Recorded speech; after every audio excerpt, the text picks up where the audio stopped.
Time for the 49ers Rush Podcast.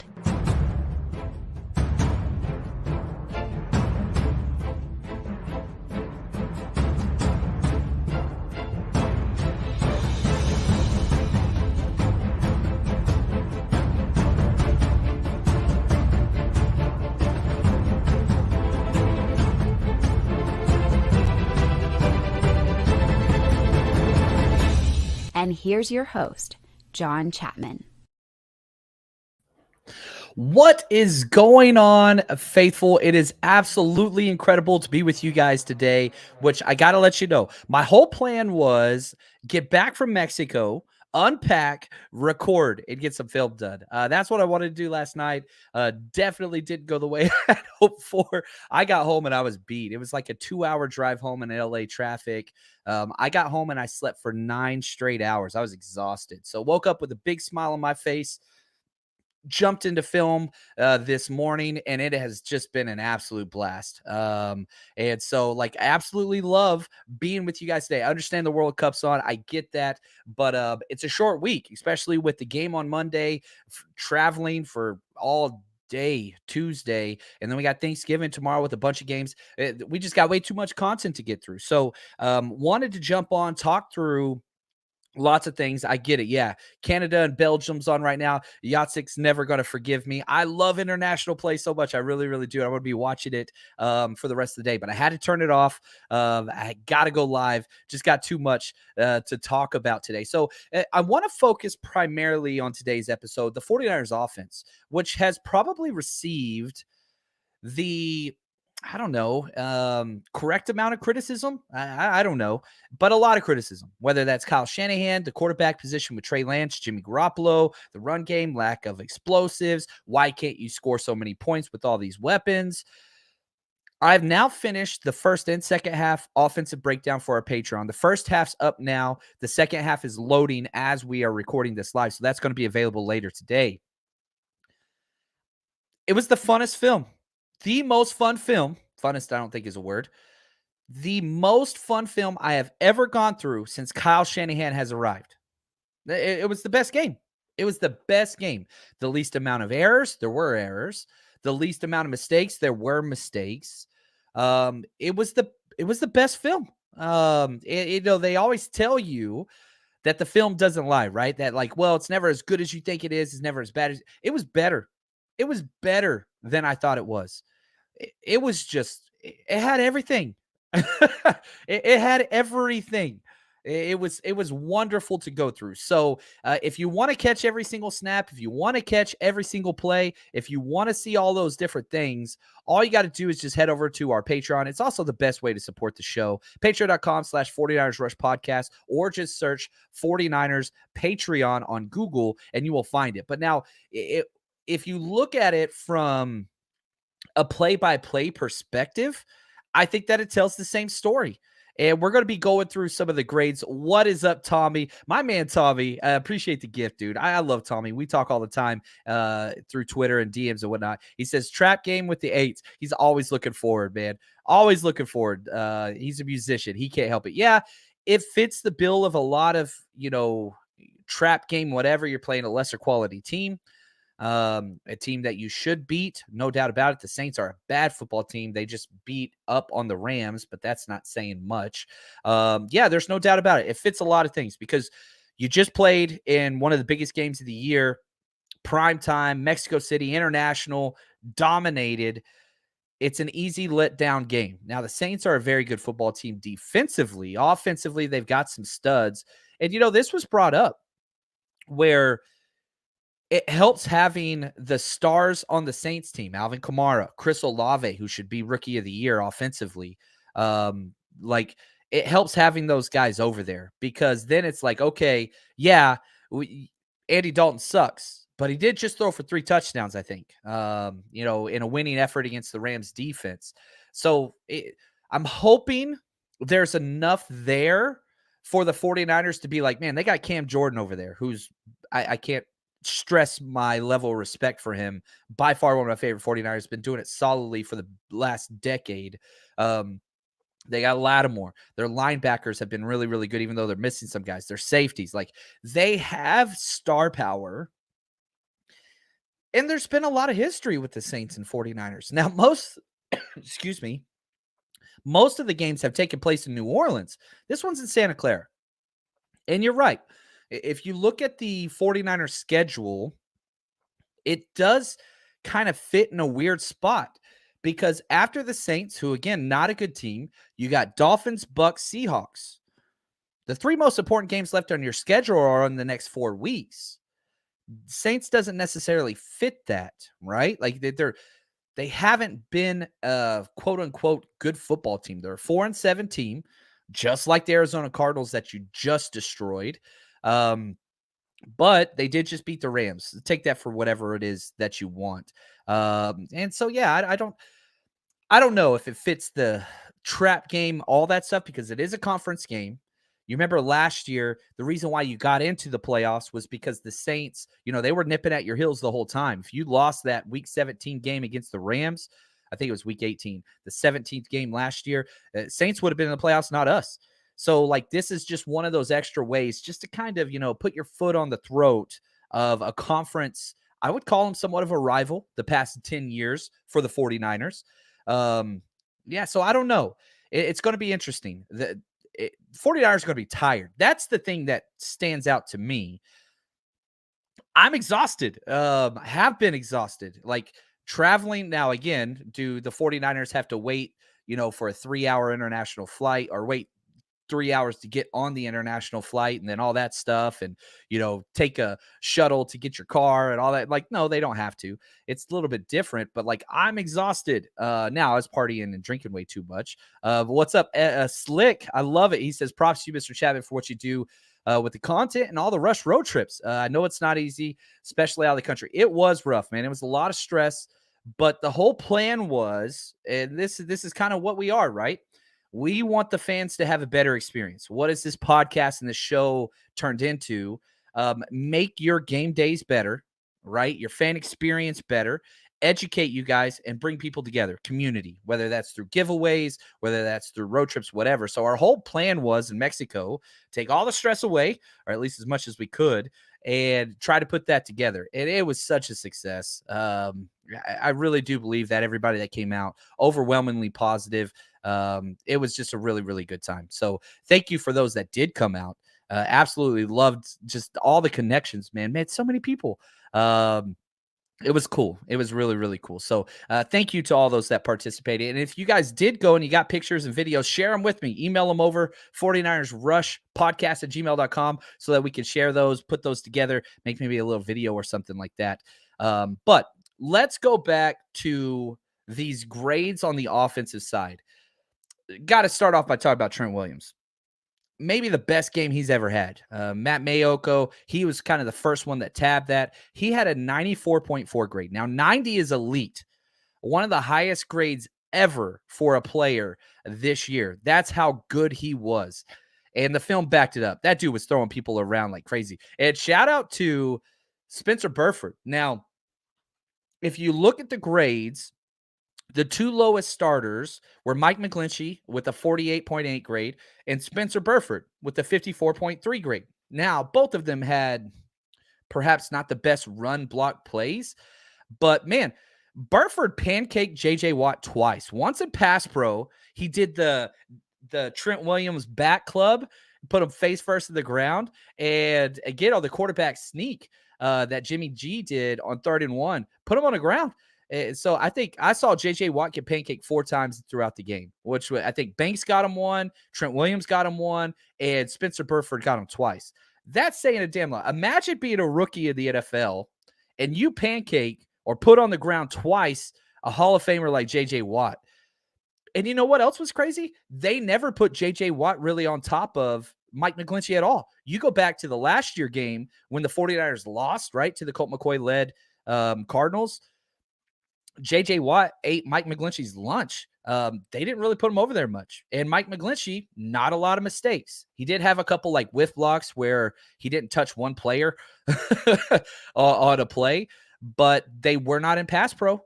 And he did not really get the quarterback hit really at all. He gave up a couple pressures, but Mike McGlinchey had a good game. If you go back to our keys of the game last week, it was like, man, don't allow Mike to, ruin those drives. And I'll be honest, I don't think that Mike McGlinchey ruined one drive. I would not put one of those on him. So love the way that he answered. And again, I'll eat more crow. When the backups came in at the end of the game, Colton McKivitz played terrible. Now, it was 7 plays, but he got a 47.2 grade and a couple missed blocks just on zone read plays. I've been saying Colton McKivitz should be swapping out series similar to what Brunskill and Burford do. But, again, not even play, but like 1 out of 4, something like that. Colton McKivitz didn't look good against the backups. Mike McGlinchey, I love it. I hope he continues to improve. And again, it's not so much that I'm wrong on McGlinchey, I don't think, but I want to be. You know what I mean? I like McGlinchey. Again, what is the phrase that I have constantly said with Mike McGlinchey? He's an above average right tackle in the NFL, just struggles with consistency. I felt like that was true this game as well. PFF agrees with me. I think the film said that as well. The only issue was it did not come in the passing game this time. It was more in the running game. And I'm totally cool with that. His run block grade was a 46.9. His pass block game was a 49.5. So it wasn't like he was out there dominating or any of those things. That's not what I'm saying at all. And the film didn't show that either. But the major mistakes weren't there. There were a couple times where I was like, ooh, that's a holding call. But they let him play. They let him play. Oh, what's up, David? He said Ayuk's first touchdown was sick the way he shook free. Not the first time we've seen that. Back-to-back weeks, the problem was he dropped it last time. And both times, it was the third or fourth read for Jimmy Garoppolo. Shout out to the O-line for protecting in the goal line. Shout out for Jimmy G getting through his progressions. Shout out to Brandon Ayuk making it count. Ayuk's numbers were weird. 4 targets, 2 catches, 20 yards, 2 touchdowns.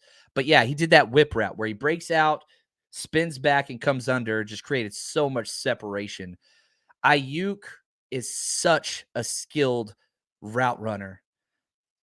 And you have so many studs to go around. I don't think Ayuk would be upset with a 2 touchdown game. You would take that all the time.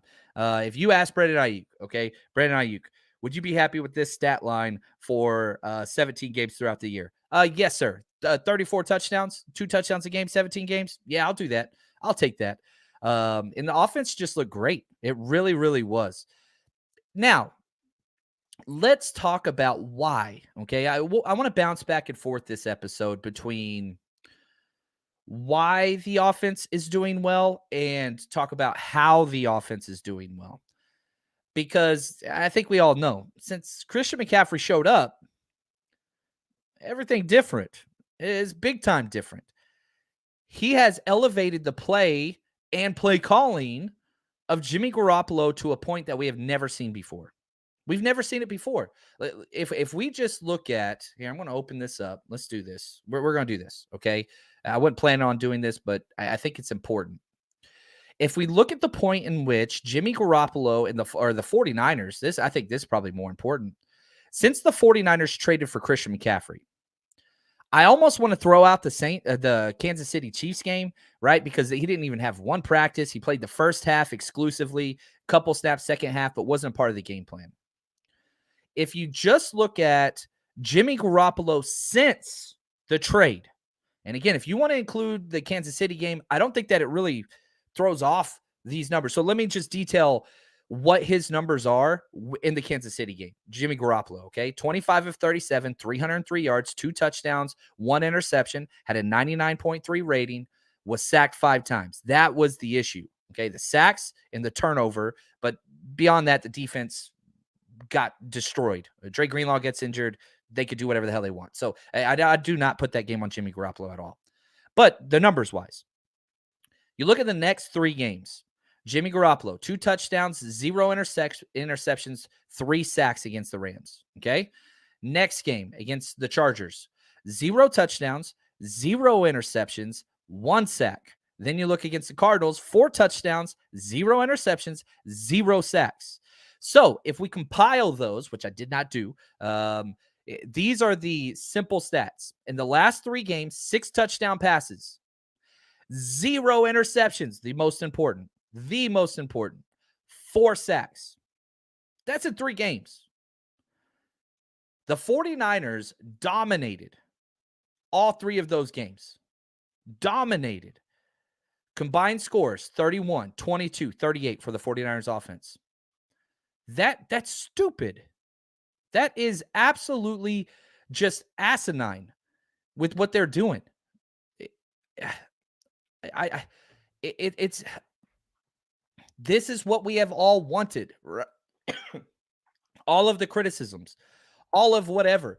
31 plus 22 plus 38 equals divided by 3. Boom. You're putting up 31 points a game. 31 points a game. With this defense, which, if you look at just the raw metrics, best in the NFL. In yards allowed, number 1. Points allowed, 4th. If you put up 31 points a game, what have I been saying all year? If the 49ers score 20, they're going to win the game. Why? Because of the defense. Now, that would hold true for all but 2 games, the Falcons and the Chiefs. If a team gets to 20 points, it's only happened twice versus the 49ers. And again, I'm going to do an entire defensive episode, but it's complementary football, right? You can't have one without the other. If the 49ers offense scores 20 points, they would be 8-2. That's it. That's how good this defense is. Now, if you mean to tell me the new standard is the 49ers are going to score 31 points a game offensively, that gives the defense so much leeway, right? Because if the standard they've been held to is just 20 points, there's nobody that's going to score over 20 points than us. Again, only happened twice all year. Falcons, Chiefs. The amount of games you're going to win. Oh, which even that Falcons game, right? They scored 28. If you scored 31 against the Falcons, you win that, you're 9-1. You've got the best record in the NFL. And that is the staple or perhaps metric that I think the 49ers need to live by. And it all happened when CMC showed up. Now, there were 2 plays that happened in the film, going through the film, that I thought were imperative to this new philosophy or understanding. And they both happened to Brandon Ayuk.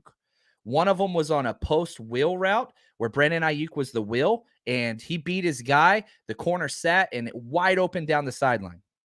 What did Jimmy Garoppolo do? He checked it down to CMC. Now, here's what's important. That was the right call. It was the right call by Jimmy to check it down and not go deep. Why? What is Jimmy Garoppolo's percentage of pass plays that get completed throwing deep down outside the numbers? It's terrible. This week was 1 for 5, okay? Just passes that traveled more than 20 yards, 1 for 5. So let's just say it's 20%, whatever, 40%. I don't give a damn. In the past, that would have pissed me off. In the past, I would have been upset about that. But now I don't. Why? Tony freaking Gwynn. That's why. That's the new philosophy I want with the 49ers all year, this year. It might change next year with Trey or whatever happens. Don't give a damn. 2022 49ers, Tony Gwynn. That's what I want to see. I want singles. I want checkdowns. I want get the ball out quick. I want high completion percentage. And so, yeah, Brandon Ayuk was open, down outside the numbers, could have chunked it out. Maybe what, 20% completion percentage, 40%? Don't give a damn. Instead, he threw a 3-yard check down with Christian McCaffrey showing him his numbers. Boom, catch, got 7 yards. That is a win. Later on in the game, freaking screams down the sideline. Brandon Ayuk again. What happens? Checks down to Debo. That's exactly what I want. Because you're staying ahead of the chains, you're consistent, and the entire thing that this offense is about. Get it to your studs, let them do their thing. Yeah, do I want the big 80-yard touchdown, 60-yard bombs, and all those things? Of course I do. But again, complementary football. Look at your defense. Look at your defense. You get to 20 points, you're going to win, right? So those small little boom, boom, boom, boom, boom, boom, booms, I freaking love it. Yeah, I want the deep balls, and I get it. But with what you got, you just stick with it. This is one. If the 49ers could have scored 45, they really could. They're that damn good. They're that good. Man, I'm excited, guys. I'm really, really excited. Now, right there, thank you, Josh. I never thought I'd hear you say this. The 49ers faithful forever. Those checkdowns make this offense almost unstoppable. And you see the defenders, right? They're dropping back and they're covering deep and they've got everybody blanketed. You see the little check down to Christian McCaffrey. He catches it, both arms on the ball, goes forward 7 yards, gets up. And you see the defenders get up and just go, they're frustrated. Because the new defenses in the NFL are designed to be a shell coverage, keep the roof on top defense, force teams to check them down. That's what we do, right? Hey, we're going to force everybody to check them down. We're going to force them to check them down. We're going to force them to check it down. Why do we do that? Because the entire philosophy of the 49ers defense, the Rams defense, the Chargers defense, the Vikings defense, all these different defenses out there that are kind of that Vic Fangio style shell defense, this is the philosophy. We're going to force them to do a 12-play drive, and I don't think they can do it and execute it because if they have 1 or 2 negative plays, the entire drive gets stalled. Well, guess what? There's no negative plays. You're not hitting the quarterback. You're not turning the ball over. Yeah, sometimes there's penalties, but not too often. And so guess what? The 49ers, you're allowing the 49ers offense to do exactly what it is they want to do.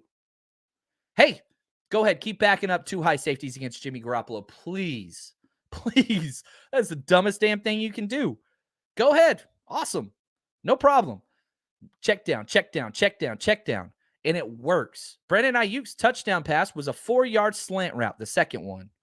He broke a tackle, took it, 16 yards for the touchdown. Awesome. You throw just a simple bootleg pass to George Kittle, maybe a 4-yard completion. Guess what? He took it 40-plus yards because the philosophy that you're operating under as a defense says we're going to rally and tackle. That's wonderful. Kittle says, what's up? Debo says, hi. Ayuk says, what are you doing? CMC's there to do whatever. Oh, by the way, Kyle Juszczyk sometimes. Juwan Jennings. You zig when others zag. And people have said repeatedly, man, Kyle Shanahan's offenses have struggled all across the NFL. You look at the Jets, right? It's just not working too well. But there's 2 places where it is absolutely dominating. Miami, who we get to see soon, because they are just, everything is pure freaking speed.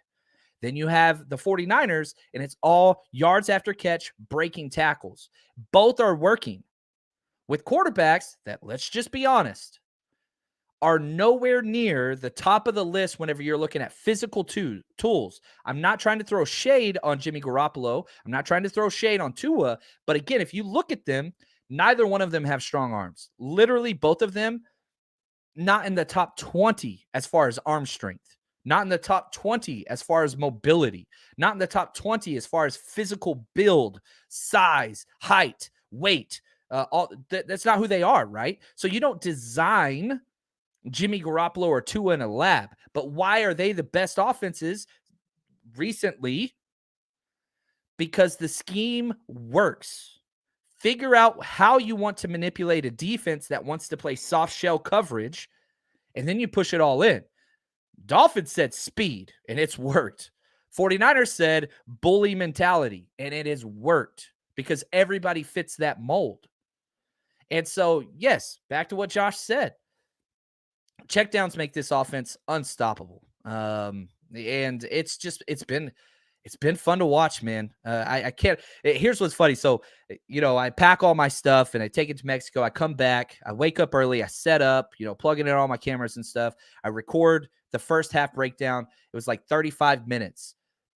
I didn't filter it correctly. And so the whole thing I had to throw away. Like, it just scrapped it. And I was like, it's already a short week, whatever. But I was happy because I got to go through the film for a second time. And it was fun as hell. It was one of those things where it's just like, I ain't even mad. Because it was that good. It was that good. It was the best offensive film that I have seen since Kyle Shanahan arrived. Start to finish. start to finish. And yeah, you only scored 17 points in the first half, and you had those first 3 drives that were kind of frustrating, but it was just you saw it, and it was like, okay. It didn't feel like the other games felt. It really, really didn't. It felt really, really good. Now, before we jump into some other players, I want you to throw into the chat. I want to hear offensively, let's focus on offense. Who is a player on offense that surprised you this past week? Perhaps somebody that you think played better than normal. I saw Jake Brendel in there. Throw it in there. I want to talk about him. So throw some people in there in the chat that you think played better, because we had a lot of offensive snaps. And we'll get to that right after this quick word from our sponsor, MyBookie. With so many sports books to choose from, you need a platform that makes it simple to bet and win, like MyBookie. We've been using them for 5+ years. Easy to get your money in, easy to get your money out, easy to find what you want to bet, and they've got everything. Huge selection of odds, props, contests for all your sporting needs across all sports. You can stream the games live and bet live while you watch, so you can turn game day into payday with MyBookie. Sign up for free today. Use promo code 49ERS, or just scan the QR code to my right here if you're watching on YouTube. Claim half a deposit match up to $1,000. So if you put in $1,000, you get an additional $500 to bet with. That's promo code 49ERS to claim your deposit bonus and give yourself the competitive edge. When you play with MyBookie, you're not just betting, you're joining the winning team. Again, as always, bet anything, anytime, anywhere with MyBookie, and bet with us. On our Patreon account, we load our bets every single week, and we have been doing very, very well. So come bet with us, and let's go. MyBookie, baby. All right, let's get through some of these comments. I love it. Sean, he says the offensive line is for real. The fact that you have, what was, Jimmy's, he had a couple issues, major chronic issues, was that he took way too many sacks. He would never throw the ball away. He would never check it down. If his first, second read weren't there, it was going to get bad. That's no longer an issue. It's no longer an issue. He's not getting hit. He's not getting hit. And a lot of that has to do with the offensive line. The left side is just stellar. Trent Williams and Aaron Banks. Aaron Banks is so damn good, guys. He's so good. Shout out to David Lombardi for this stat. There are 14 guards in the NFL that have not allowed a sack this year. The 49ers got 2 of them. With, Banks and Brendel, they played so well. Now, Jake Brendel. Let's talk about Jake Brendel, because Josh said he played well, deserves some props. By far the best game in Jake Brendel's career. He finished 8th from Pro Football Focus with a 74.1 grade. And kind of the thing with Jake Brendel has been, he's been really good in pass pro. He had an 83.2 grade. One of the highest in the entire, the highest. Jake Brendel and Daniel Brunskill had the 2 highest grades, 83.2 in pass protection, and it showed. I thought he did really, really well. There were a couple stunts I thought he should have helped out the other way that he did, but great game. And what was incredible about Brendel, the critique has been, and I still probably would assess this, I think he's probably the weakest starter that the 49ers have on offense or defense currently, but his run games, the MO is very, very simple. He gets to where he's supposed to go. He's hyper athletic, maybe one of the most athletic centers in the league. He gets to where he's supposed to go, whether that's first level, second level, doesn't matter. He just can't stay there. And that continued to happen this game. Now, the new thing that we saw this week was his down the field blocking past the second level. That third level was incredible. Got a pancake on Budda Baker, on one of the touchdown plays. I don't remember which one it was, whether that was Kittle one or a Debo one. I think it was a Debo reverse. I could be wrong on that, but whatever. If you're going to bring consistent pass pro and decent run blocking at the first and second level, probably not decent. I wouldn't put decent there. Average, I was still rough with that, but whatever. But then you add these 2 to 3 highlight plays at the third level that springs touchdown plays. I'll take it, baby. I'll take it all day. And for Jake Brendel to be in the top 8, 24 players took offensive snaps for the 49ers, which is more than normal because you put the backups in late, right? I will take that in spades. One thing I hated probably more than anything is when you put the backups in, you kept in Burford, Brindle, and Banks. Like, man, let's get some depth there. Let's let some other people get some work. I know they're Brindle's not young, but I know Banks and Burford are young. But like, I'm like, come on, get some other guys out there. I know we were running short on bodies, but that's okay. But yeah, I think Brindle played very well. Burford, again, I talked about him pancaking JJ Watt a couple times. Trent Williams came out and said that he believes Spencer Burford should have been a first-round pick. I'm not sure I'd go that far yet, but his ceiling pretty damn high. It's pretty damn high. There's no doubt about it. The offensive line is great. And again, like I said, I already talked about McGlinchey, but we're back on O-line talk. He played well. He played well. And if you continue to get this play from him, you're going to be just fine. But again, like he had a 48.8 grade. It's not like he was great. But he played well and he had some good blocks. He usually does. And he didn't have those major errors. There were 2 holding calls, but they didn't get called. The rest were kind of letting them play for the most part. And so, hey, I'll take that and be very, very happy. Now, all right, let's spend some time. And this is telling because the account, I love the tag, Trey Lance next great 49ers QB. But the comment says, incredible game, Jimmy playing good, clean football. Even got the football emoji. Jimmy's been great. Jimmy played great. This, usually whenever I go through film, and I felt this way about the Chargers probably more than anything, where it was Chargers and the Rams the last 2 weeks. You know, not where it was like, all right, man, it's hard to find a pass play that's like, oh, that's a great pass. Besides, it's just an open pass and you kind of hit the open guy. This week, I didn't feel that way. There were probably 5 or 6 times where I was like, oh, this is a great pass from Jimmy Garoppolo. Did he sell a couple? Yeah. Did he throw 3 hospital balls? Yes. Got Debo killed, got Kittle killed, got Debo killed again. The high balls over the middle and just these dudes taking freaking gigantic hits. But that's just who Jimmy is. That's not going to change. That's not going to change. But the ball was never really put into jeopardy. Having said that, again, if you can get the 5 to 6 big time throws from Jimmy without putting the ball in question, without taking unnecessary sacks because you're checking it down, holy freaking cow with this defense, right? Holy, like, woo. Oh, you cooking with grease, baby. Yeah, he played really, really well. And again, Mike, I love this. No turnovers.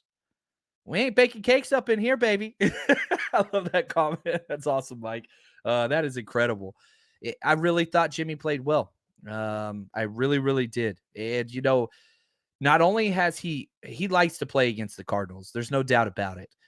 But it just looked so freaking good. It looked great, in fact. So you protect the ball, no fumbles, no turnovers. And it's not by accident.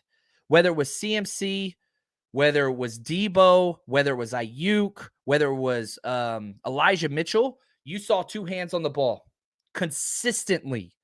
It's not an accident.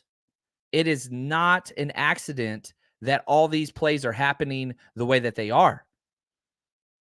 It's by design. Okay, here we go. What's up? I can't pronounce your name correctly. Zhang, I believe, the last name. Here's his comment. The Niners did good, but I feel like this is an overreaction to a weak defense. Okay, I love this. This is going to be a fun conversation. He goes on to say before the game, there was a stat that showed the Cards were 32nd in yards after the catch. That is correct. You probably watched our preview show. Enjoy the game, but want to stay level. Okay, I appreciate that, and I love that. And yeah, you can look at it and be like, man, I don't know how great our offense has been and whatever. Let's just look at the numbers for the entire season. And remember, this is averaging in the first half of the season that was not very good. Lots of suboptimal games. So let's just go through some of the stats of the 49ers offense. Net yards per pass. Again, this is out of 32 teams. We're third, 7.2 net yards per pass. Again, back to what I was saying earlier, Tony Gwynn, you remember that? Just get singles. Singles are great with the way this team is designed. We're third best in the NFL. 7.2 yards per pass. That's great. You look at, passing yards, 8th, passing touchdowns, 8th. That's great. Interceptions, we rank 7th, which has gone up because we're not turning the ball over. Total yards, 8th. Total points, 11th. So it's not like we are the best whatever, but third down percentage, we're top 5. Top 5. We're converting 46.4%. That's good. Red zone percentage, which has been probably the biggest issue, 49ers went 2 for 2 this week. Now they're 15th in the NFL. So you're climbing out of it. Do I think that the 49ers have the best offense in the NFL? God, no, I do not. I know that we do not. I don't expect that to happen at this year. But if we can have a top 10 offense, which I think they are since the CMC trade, I think we're probably top 8, to be honest with you, with a top 2 defense. I don't care who the hell you are. I don't care what you look at. This 49ers team at worst has a top 2 defense. At worst, I think it's the best in the NFL. And so, if again, complementary football. If you just have one and not the other, then it's what it is. Look at the Jets. Amazing defense. Offense can't do jack squat. I think they had 2 yards. I think they had like 2 yards in the second half, the Jets. Now they're benching their young quarterback. Moving on, right? We're not in that. Man, imagine if the Jets traded for Jimmy Garoppolo. Not that you should have, because you had, Zach Wilson and whatever else.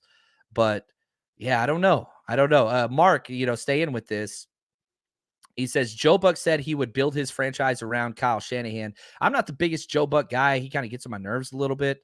But, yeah, there's a lot of people that feel that way, Mark. There are a lot of people that feel that way. There really, really are. You see what it can be, and that's without the ideal quarterback. Jimmy's great in this system. He really, really is, and we're seeing it.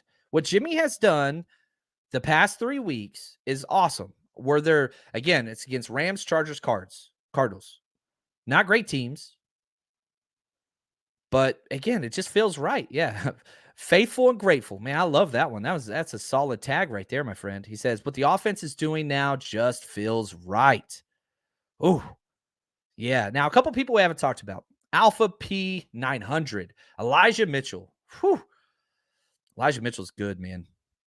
Elijah Mitchell's really, really good. Finished with the 3rd highest grade. Here's the top 5. Trent Williams, 94.4 grade. Pro Football Focus. Number 2, George Kittle. 89.8. He was unbelievable. Just across the board. Blocking, pancakes, receptions, energy. One of my favorite parts of the Mexico game, this is stupid, but I'm a kid.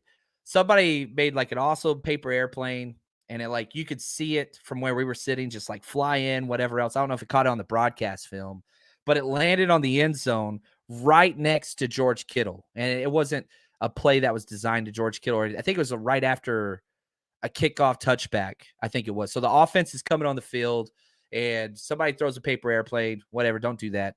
But it lands a couple yards from Kittle. And I think it was during a TV timeout, whatever. George Kittle runs over, picks up the paper airplane, and tries to throw it as hard as he could. And the whole crowd just started dying laughing. This game in Mexico City was designed for George Kittle. One, you talk about the no fear, the luchador, all the Libre, whatever, wrestling. Kittle showed out because he's such an energy guy. He played so damn well, man. I freaking love that man. I don't think people are ever going to understand how great a tight end George Kittle is and how pivotal he is to the 49ers. He's an extra left tackle. I mean, he's so damn good. He is so dang good. Anyway, Elijah Mitchell finished 3rd with an 85.7. Brunskill 4th with an 80 grade. CMC with a 79.9. These are very high grades to be getting to the point where, okay, number 6, Jordan Mason, 79.0 grade. He played awesome. He played so good. Debo, 75.2, really high grade. Brindle, 74.1. Those are really high grades for the top 8 players. But Elijah Mitchell just brings something different. And I love the way that they brought it up. Pass the entire first half. Second half, elevation, they're tired, punch them in the mouth. I think you had an entire drive I think it was 9 total run plays. Up the middle, up the middle, up the middle, up the middle, up the middle, reverse, touchdown. And Elijah Mitchell just freaking breaking people's faces. I just love the mentality and love what he had. He got 9 carries. That's it. That is efficient. Efficient. And that's where this offense is now. It's where it should be. You know, I love the 40 rush attempts a game. I love that. But you don't have to do that all the time. Now you don't. Because what you've done is elongated your rushing attack. The checkdowns are a running play. The screens are a running play. And so, yeah, I think we had, 28 rush attempts? Is that like our actual number? Yeah, 28 rush attempts for 159 yards. That's 5.7 yards per carry. That's pretty damn great. Now, you threw the ball 29 times. That's balance. 29 pass attempts, 28 rush attempts. You really didn't have that many offensive plays. 49ers had 57 offensive plays. Cardinals had 71. But when you're averaging 6.8 yards per play, that's a lot. That's a lot. They averaged 4.4. We had 6.8. So you're getting extra 2.5 yards on every single freaking play. Whew. Oh, I love it. Alpha also talks about Kyle Juszczyk. Yeah, he had some very positive plays. Jennings, I don't know about. He had some key blocks. I wasn't a big fan of much else. McLeod didn't get to see too much. I thought his returns were good. Gray, man, I want him to get his first catch so bad. Yeah, that off-schedule play to Kittle was nice. It really was. And it's funny because the week before, he broke the pocket and tried to scramble for the first down and just got destroyed, Jimmy. And so this time he's like, screw that biz. Whoop. And, man, they went after Budda Baker so much of this game. He's one of my favorite non-49ers. They bullied that dude. They bullied him big time. So, yeah, I don't know, man. Again, let's look at just kind of when the backups came in.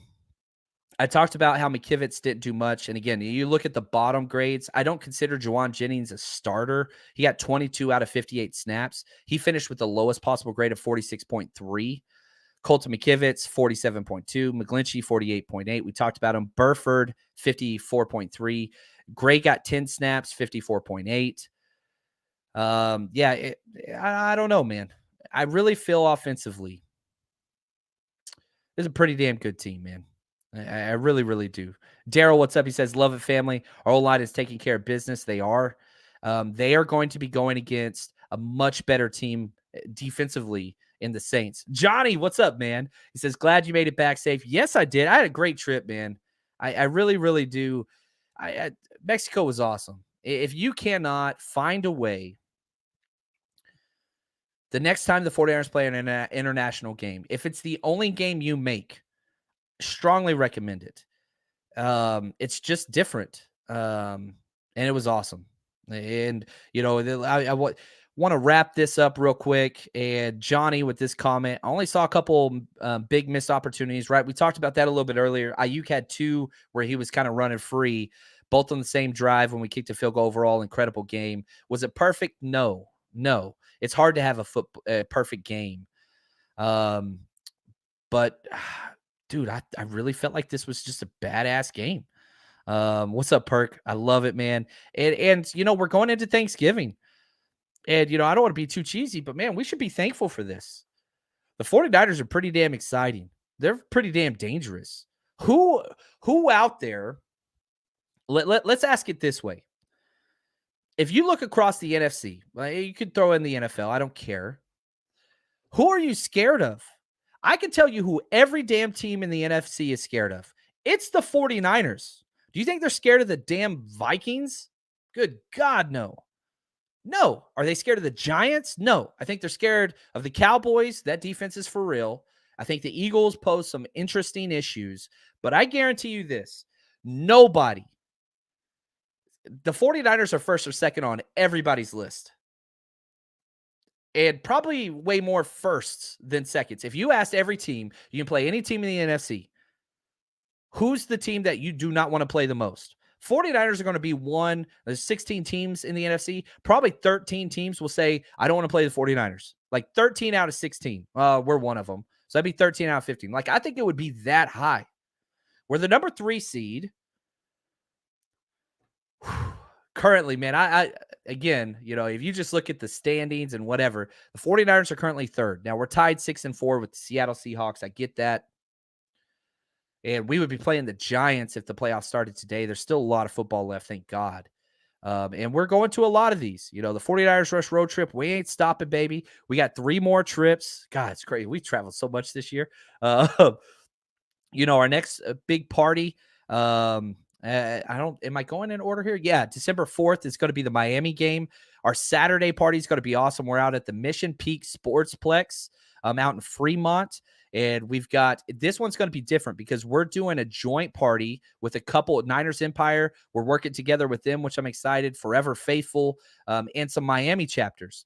And so we've got John Taylor, Eric Wright coming out, but also we're going to have some Dolphins people out there, Mark Clayton and Mark Duper. And so you get to meet some of them. Plus we've got our tailgate in the blue lot. And we have group rates at the Santa Clara Marriott where the players stay. So right now up on 49ersrushroadtrip.com, head over there. If you click on the Miami game, you'll see the link to get your group hotels or to we're saving you like $80 a night. And what happens is you just stay there. You literally walk to the stadium. So now you don't have to pay for parking. You can just meet us over in the blue lot. We're doing tacos and drinks. We got you covered for the tailgate. We're going to have a great time. We do our raffles. We do our giveaways. We do our trivia. And yeah, so that's what we got going on for that. Plus, on top of that, we're doing the Raiders game still, which is going to be a blast. So we got you guys. And so, if you look at just the 49ers schedule, we've got the Miami game December 4th. We're going to Seattle, which is the game of the year right now for the 49ers. That Thursday night game, we're going to be tailgating right across the street from the stadium. And then we're finalizing, hopefully within probably next week, all of the Raiders stuff for New Year's, which we're going to be doing a day party out in Vegas, which is going to be a blast because, again, I know it's New Year's Eve. It's Vegas. We ain't competing with that. But we're going to do a get-together during the day. Going to party a little bit, then let you guys go do your festivities. Then we're going to tailgate the next day. So super excited about that. Come party with us. If you haven't made one, come check it out. And I think we do a pretty good job throwing a party. And for some reason, we attract people that want to have fun, that don't like drama. And we kind of stay away from that. So let's see here. Big Papa. Hey, John, what would you guesstimate you will pay for a late purchase of 49ers Dolphins game? I haven't looked at tickets. Again, I wait on tickets, man. So I do not know the answer to that. It's going to be a pretty valued ticket. It's going to be probably the game of the week. It did not get flexed because the Cowboys are playing Sunday Night Football. It will not get flexed because the Cowboys are playing Sunday Night Football. Probably should have been, but that's okay. We'll just have to kind of see how it is. 49ers had a lot of primetime games. But yeah, Big Papa, I don't know the answer to that off the top of my head. I'm so sorry. And a lot of it depends on where you want to sit. Me, I sit between the 20s, upper level, almost every time because I could just see everything. That's just kind of what I want. Unless somebody gives me a free ticket, wants me to sit with them, then I will sit with them. So anyway, we'll take that for what it is. But I want to say thank you. We've got so much content coming out this week. I know it's Thanksgiving, so I am going to ask for a little bit of patience because we're going to kind of spread it out. But we've still got today. We've got the first half. Every single offensive player, the first half already up on Patreon. As soon as this episode's over, I'm going to jump over and load the second half. So you'll be able to watch every single offensive play, which is just a blast. It's such a good time over on patreon.com/49ers podcast. I'm going to start defense early tomorrow. I'm going to wake up before the fam, before Thanksgiving. I don't know if my wife can hear me. She's in the other room. I'm going to wake up before she gets up and get that defense film for you guys up, at least the first half. I'll see if I can get away with the entire first and second half, but don't tell anybody. Anyway, love you guys. I'm so thankful for what I am allowed to do and my role in whatever the hell this is, this 49ers space. And it's all possible because of you guys. So if you haven't yet, subscribe, turn on notifications, hit that like button. Doesn't cost you anything, helps us out, allows us to create more. Man, this is a fun time to be a faithful. It's a fun time to be a faithful and enjoy it. Enjoy this time. You should. There's so much time in sports that you don't get to enjoy. The hope, the excitement, the anticipation, the optimism. Soak it in, baby. And until next time, stay strong, faithful.